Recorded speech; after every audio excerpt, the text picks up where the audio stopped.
Bonjour tout le monde, bienvenue au Musée Rodrigue. On est le 23 août et c'est aujourd'hui l'ouverture officielle du musée. Alors venez avec moi pour visiter nos 16 salles thématiques et plus de 5000 artefacts uniques dans un musée hors du commun.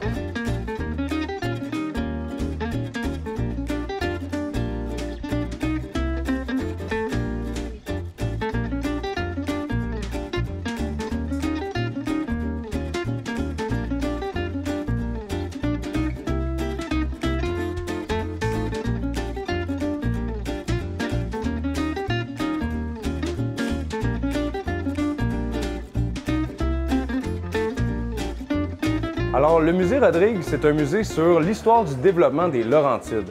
Et tout a commencé dans les Laurentides avec le déboisement. On voit ici les outils antiques pour le défrichage, puis on évolue dans le temps avec des appareils à essence. Après le défrichage, ça a été l'agriculture qui a permis le développement de la région. Donc, on a ici plusieurs outils qui ont été utilisés à cette époque pour les agriculteurs du coin. Une de nos grandes fiertés au musée, c'est nos maquettes. Donc, on en a une ici qui démontre un peu le développement industriel des régions. Donc, tout commençait autour d'un point d'eau, autour d'une ferme, et les villages se développaient autour de cette section.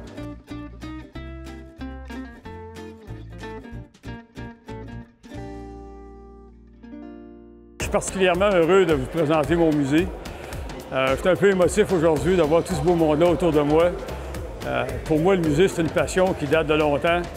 Et quand on voit tout ce monde-là, la famille, mes enfants, mes petits-enfants, mes parents, mes amis, mon DG qui fait une bonne job, je deviens émotif un petit peu. C'est difficile de transmettre. C'est difficile de transmettre toutes les émotions. Mais c'est une passion qui a commencé il y a longtemps. Et j'ai mis beaucoup d'énergie là-dedans. J'ai été chanceux d'avoir du monde autour de moi qui m'ont aidé. Puis j'aimerais ça transmettre cette passion-là aux plus jeunes aujourd'hui, parce que c'est important que les générations qui nous suivent comprennent que les petites bébelles grosses de même qu'ils ont dans leurs mains aujourd'hui, ça vient des grosses machines qui ont été inventées il y a longtemps. C'est un des objectifs ici, c'est de servir un peu de base éducationnelle pour les jeunes. Je ne sais pas si on va réussir à atteindre cet objectif-là, mais toute ma vie, je me suis fixé des objectifs inatteignables. Je pense que ça en était un, puis je l'ai réussi. Je suis bien fier aujourd'hui. J'espère qu'on va pouvoir continuer dans la même veine. Pas de formation de muséologie, non. Non, aucune formation. Moi, je suis un opérateur de machinerie. Mais de ma mère, je pense que j'ai hérité le désir de bien placer les choses en ordre, puis propre. Je pense que ça vient de mes parents, l'éducation que j'ai eue. Alors, on essaie de transposer ça aujourd'hui, c'est pas mal de fun. Comme je raconte, la mission du musée ici, depuis plusieurs années, on donne tout notre argent à la sclérose en plaques, la recherche à la sclérose en plaques. Et à partir du 1er janvier 2026, on va transmettre ça, on va changer ça. On va donner nos profits à la dystrophie musculaire. Parce qu'il n'y a pas d'organisme régional pour soutenir la dystrophie musculaire. Je pense que c'est une nécessité qu'on ait ça.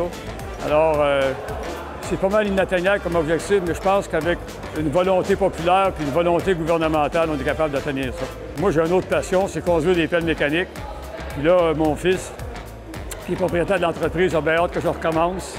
J'ai mis toutes mes énergies sur le musée depuis 8 mois, mais je vais recommencer à chauffer mes pelles mécaniques, j'ai bien hâte. Ça fait plaisir.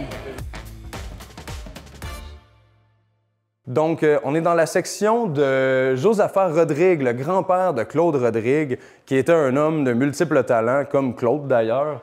C'était un entrepreneur général, il travaillait dans la construction, dans l'agriculture, il y avait des vaches, il faisait un peu de tout. Donc ici, ça représente son atelier. Alors, d'un côté, on a la menuiserie, de l'autre côté, on a la forge.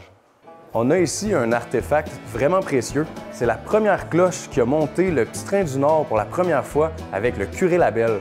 Après quelques sorties, le train a eu un accident. La cloche est devenue un clocher d'école et après avoir été transporté dans une autre école, on a eu la chance de la récupérer. Donc, on a vraiment un artefact très précieux des Laurentides. Puis attends, j'en ai un autre. Comme je disais, les maquettes, c'est vraiment la fierté du musée. Alors, on a ici une des plus belles salles de trains miniatures au Canada.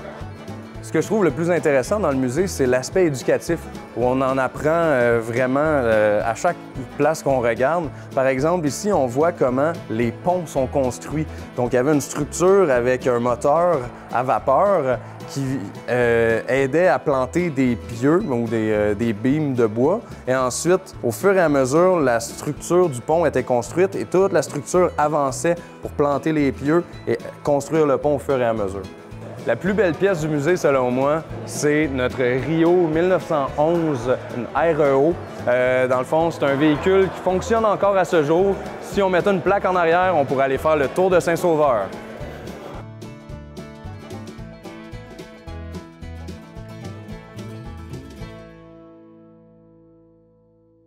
Bien entendu, je suis le commandant Robert Piché, puis je fais partie de cette inauguration du musée Rodrigue aujourd'hui, parce que quand M. Rodrigue m'a appelé, il m'a dit « Hey, j'aurais une petite section à faire dans l'aviation.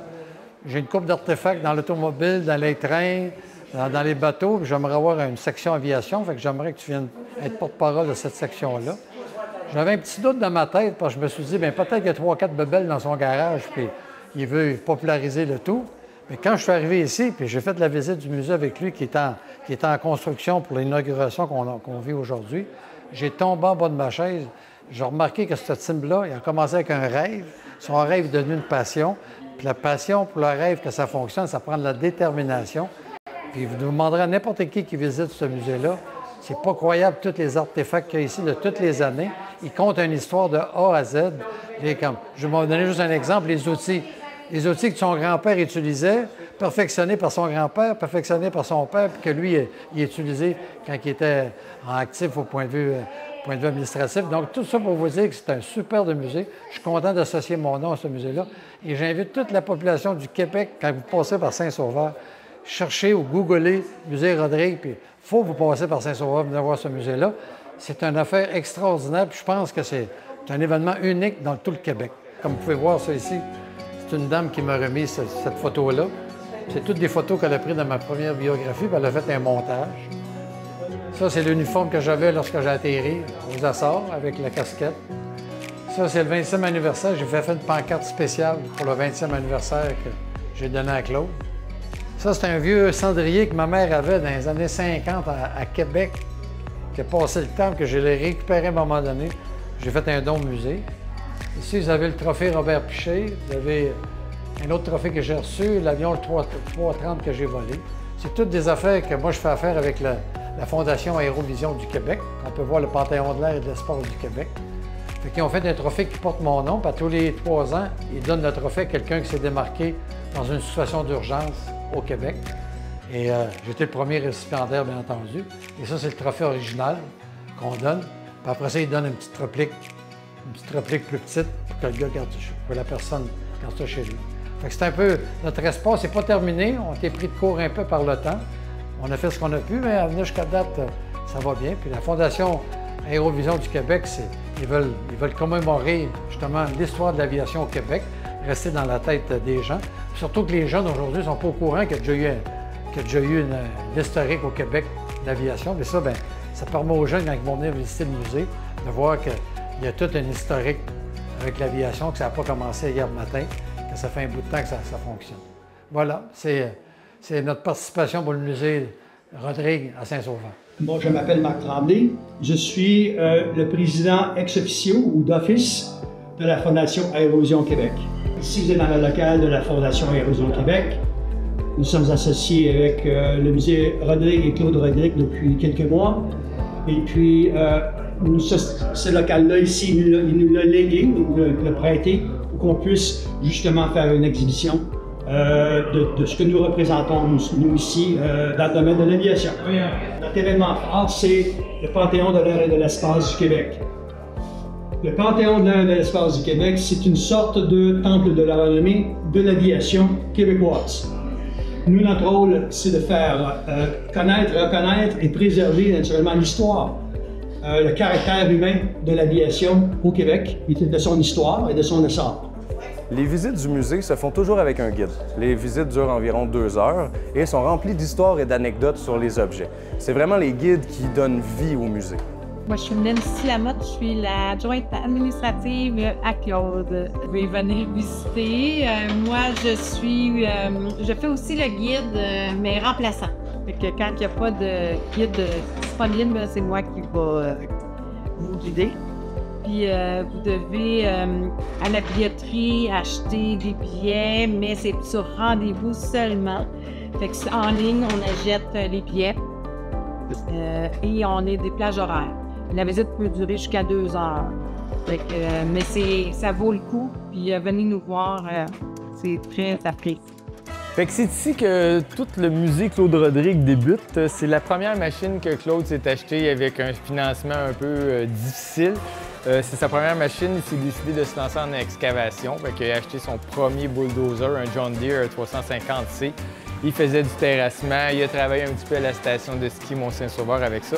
Et par hasard, il avait commencé à en restaurer une similaire, mais par hasard, il a trouvé son ancien parce qu'il a vu qu'il avait fait des modifications vu qu'il travaillait avec l'hiver.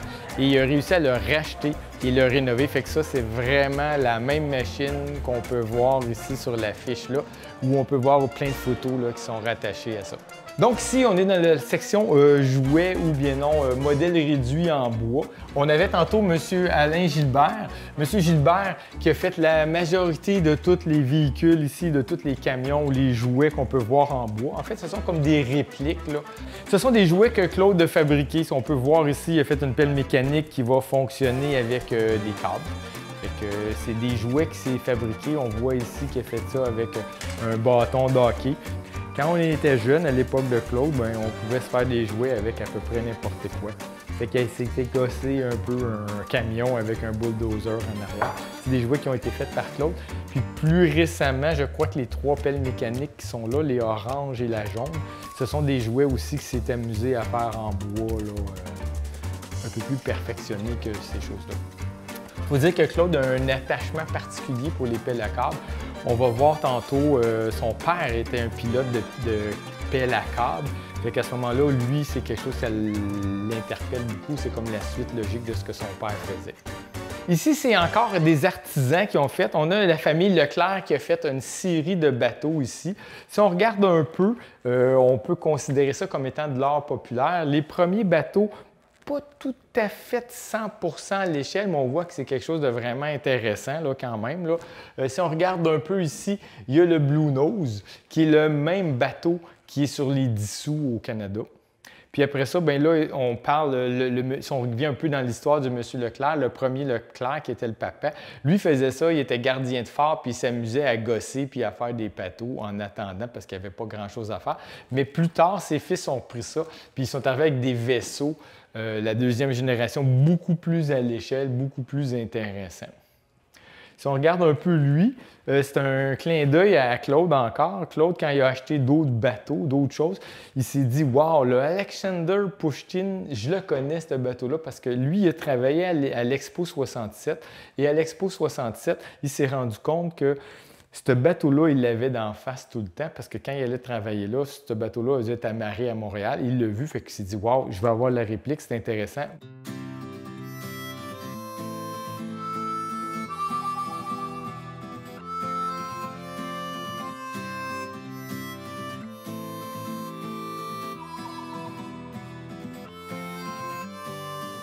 Quand un train, le petit train du Nord, parce qu'on est à la gare de Labelle ici, quand un train part de Montréal, bien, il s'en va puis il se rend jusqu'à Labelle, puis là, il veut revenir. C'est pas le cas. Il ne va pas reculer jusqu'à Labelle. À ce moment-là, ce qu'on va faire, il y a un pont roulant comme ça. On va virer de bord la locomotive pour qu'elle puisse se rendre après ça vers Montréal. Fait que si on est encore à la gare de Labelle, donc on est en fin de ligne, ce qui va se passer, c'est que mes trains doivent se recharger d'eau, mes trains doivent se recharger de charbon, mais dans mon engin ici, il reste un peu de charbon, il reste des cendres et des choses comme ça. Donc mon train avançait ici, il arrêtait ici, puis ce qu'on a voulu reproduire, c'est qu'on voit la cendre.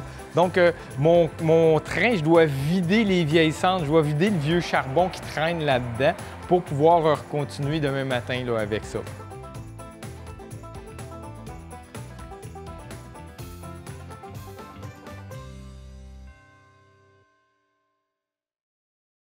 Mon nom, c'est André Bellet. Je travaille avec Claude Rodrigue. Je l'ai connu en 2007. C'est là qu'on a commencé. J'ai commencé à faire des travaux pour lui, puis tout ça. Finalement, il m'a amené travailler au garage. À un moment donné, ça virait en musée. Fait que depuis ce temps-là, j'ai appris à connaître Claude. Puis j'ai réalisé que c'était un gars qui avait un grand cœur. Puis, ouais, c'est ça. Fait que moi, en étant en retraite, tout ça, j'ai accepté d'aller faire des travaux pour lui. J'ai aucun regret. Pourquoi? Parce que lorsque je travaillais dans mon ancien employé, j'étais un numéro. Mais avec Claude, c'était un être humain. C'est ça que j'ai aimé de lui. Fait que c'est pour ça que j'ai continué à travailler pour lui, puis tout le temps il sourit, comme il dit. C'est un gars fascinant, beaucoup d'idées, puis plaisant à travailler avec. Oui, bien Claude, quand il a commencé à agrandir son musée, puis acheter des pièces, passant mon temps, toutes les fins de semaine, il avait 2-3 boîtes, des jouets, que je déballais, je les inspectais. Ceux besoin de réparation, je les mettais de côté. Ceux qui étaient corrects, je les nettoyais, puis c'est Claude qui allait les placer. Fait que j'ai appris à connaître Claude de plus en plus. Puis là, à un moment donné, c'est rendu que on travaille bien ensemble. Des fois, on n'a pas besoin de dire quoi faire. Je sais quoi faire, puis lui autant, on se une bonne coopération. C'est surtout quand on a travaillé dans le réseau de train. J'ai travaillé là 1 an et 2 mois plein temps. Puis c'était pas un travail, c'était un plaisir. Surtout pour Claude. Puis des fois, on travaillait ensemble dans la musique quand il y avait du temps. Puis c'était super. Moi, j'ai travaillé 33 ans pour Air Canada. J'ai fait pas mal de choses. J'ai travaillé sur la rampe, stationné les avions, j'ai travaillé au cargo, puis les dernières années, j'étais dans la masse et centrage.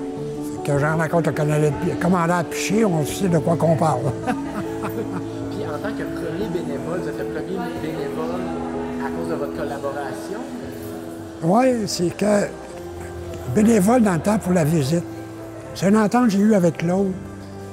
Il dit, écoute Claude, les visites, là, on va les faire bénévolement.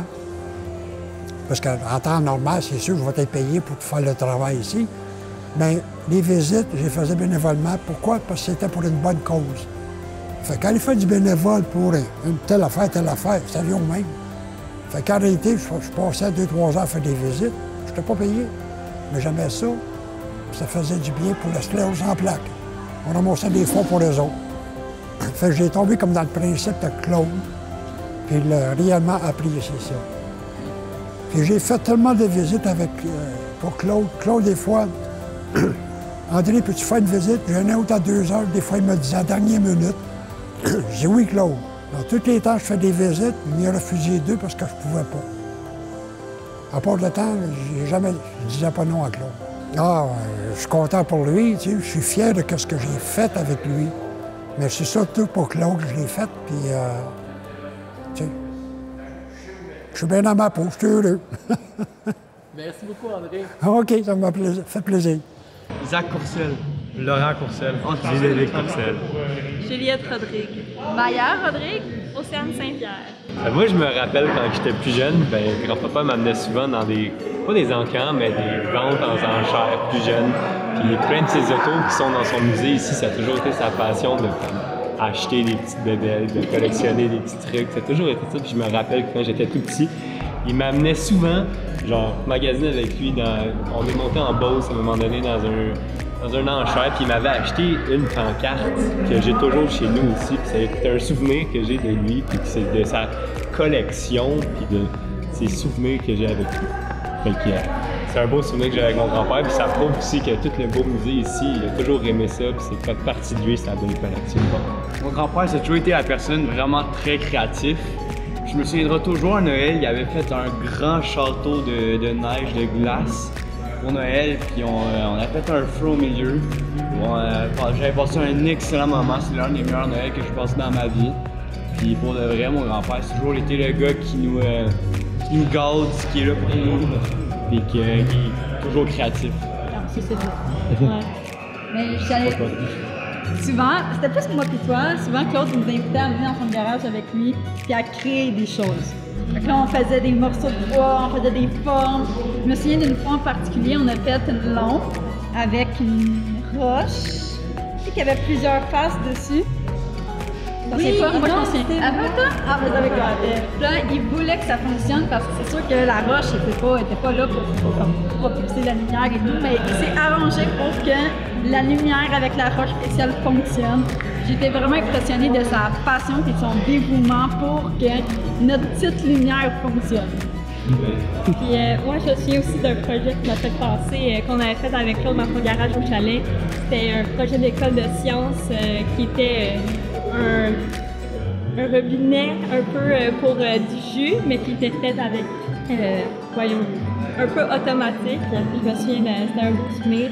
Mais ce que je voulais dire de base, c'est qu'en visitant tout le musée, ce que j'ai beaucoup aimé et qu'on a pu se reconnaître un peu à travers le musée, c'est qu'il y a plein d'objets qu'on a pu voir, qu'on a vu toute notre enfance chez lui.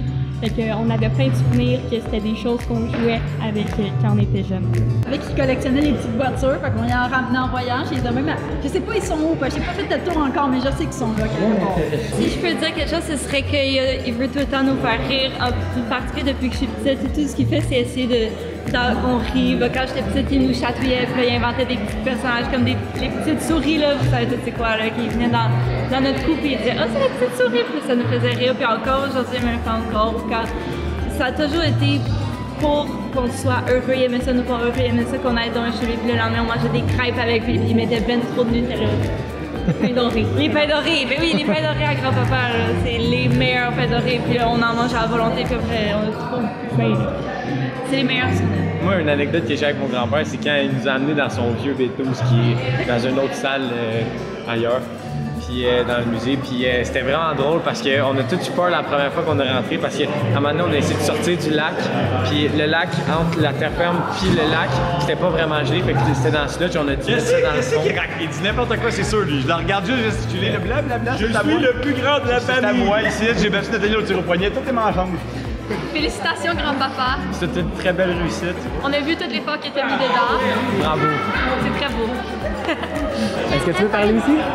Oui? Avec moi? OK. Vas-y, parle. J'aime ton musée grand comme toi. Wow! C'est beau, ça, monsieur Louis.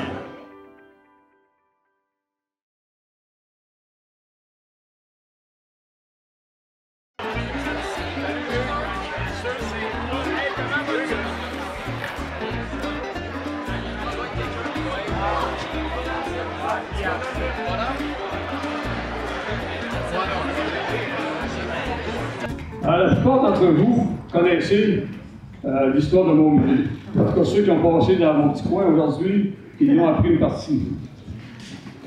Mais il y en a qui ne savent pas, ça fait que je vais me répéter un petit peu. Ça a commencé au début des années 90 avec une idée.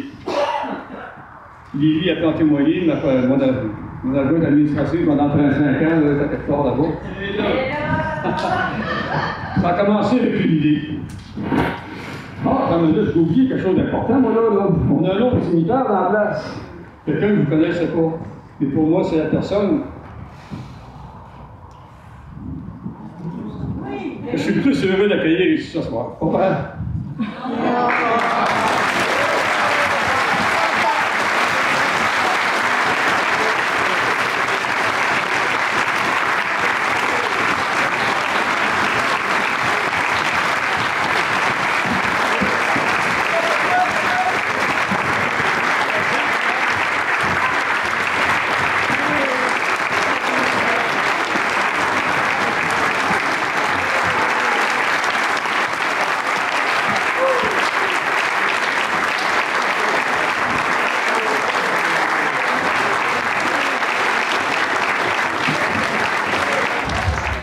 Finalement, j'avais toujours le rêve d'en faire un peu plus.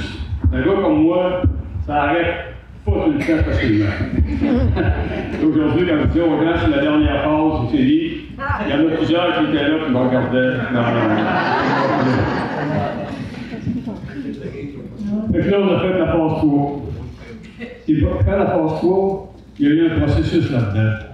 J'avais pas de place et pas d'argent pour le faire. Mon fils qui avait acheté ma business il y a plusieurs années, il est venu me voir et il dit là, il faut agrandir, ça ne marche pas. Il y a trop d'employés, il y a trop de machines, il faut agrandir. On s'est mis à discuter ensemble, Marc-André et moi. On a élaboré un plan ensemble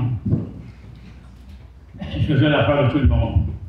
Marc-André, c'était un bonheur de faire ça avec toi. Vraiment, merci. Alors, ça consistait, non, ça consistait à Marc-André, plutôt d'agrandir le bord circulaire. On l'agrandissait par l'autre bord, ce qui libérait un endroit pour que moi je puisse faire le musée. On a fait une entente contractuelle, on a fait une entente financière.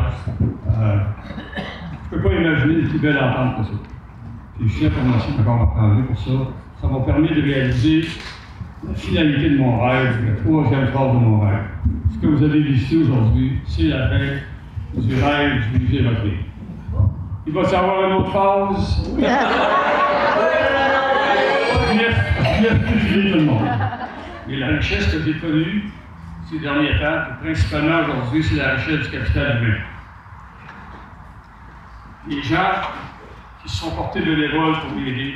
Encore hier soir, les gars qui frottaient le plancher, tout le monde prenait ça à cœur de que ça soit comme il faut aujourd'hui. Tous les gens qui m'ont aidé dans la réalisation de ce projet-là, c'est ça qui fait la force. Aujourd'hui, c'est moi qui reçois les applaudissements, mais ils vont vous dire à la peur, les autres en méritent une grosse partie. Regardez-les pour ça. Alors, moi, je suis Chantal, je suis ici, en fait, au nom de Mme Sonia Bélanger, qui, malheureusement, n'a pu être parmi vous.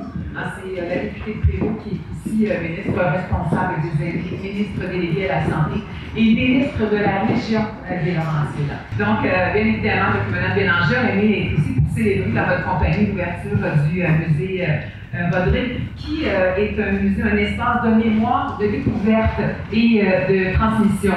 À travers ses œuvres et ses collections, le musée Rodrigue met en lumière un héritage artistique et culturel unique qui reflète à la fois la créativité, la passion et l'histoire de notre communauté. Merci à toutes celles et ceux qui ont contribué à rendre ce projet possible. On parle bien sûr des bâtisseurs visionnaires, aux artistes, en passant par les bénévoles, les partenaires et bien sûr M. Claude Rodrigue, donc le fondateur. C'est donc avec plaisir, au nom de Mme Sonia Bélanger, députée de Prévost, que nous soutenons ce beau projet avec un appui financier de 15 000 $.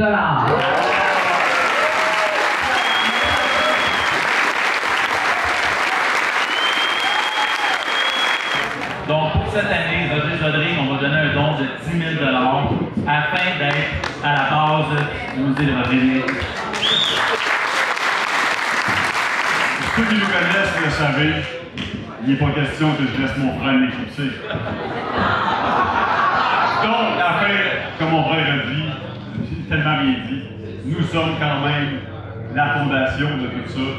Nous voulons participer à la consolidation de ce musée-là. Donc, groupe Glass Force aussi, nous allons faire un don de 10 000 $. Yes.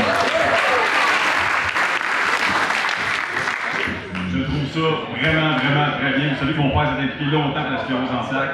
Il a donné vraiment beaucoup de temps, d'énergie, d'argent, d'inspiration à cette cause. Il va la quitter cette année, mais avec, je pense, une mission, un devoir accompli avec cette cause-là. Il embarque dans une nouvelle cause qui est la dystrophie musculaire, une autre cause super importante. Et, comme il a dit, vu que ce serait des profits qu'elle allait donner, on ne prendra pas de chance. Au cas où, est-ce que dans la première année, il n'y aurait pas de profit, le groupe Glass Force va donner immédiatement 2 000 $ aussi pour la cause de la dystrophie musculaire.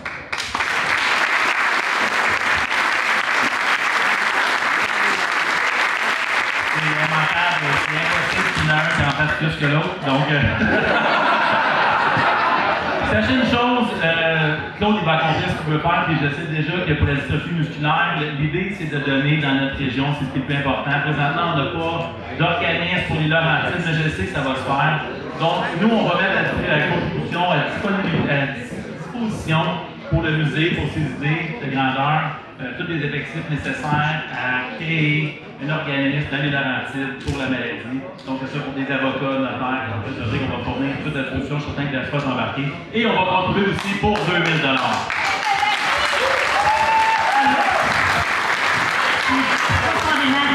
rare de prendre le micro, mais c'est impossible, mes frères passent plus que moi.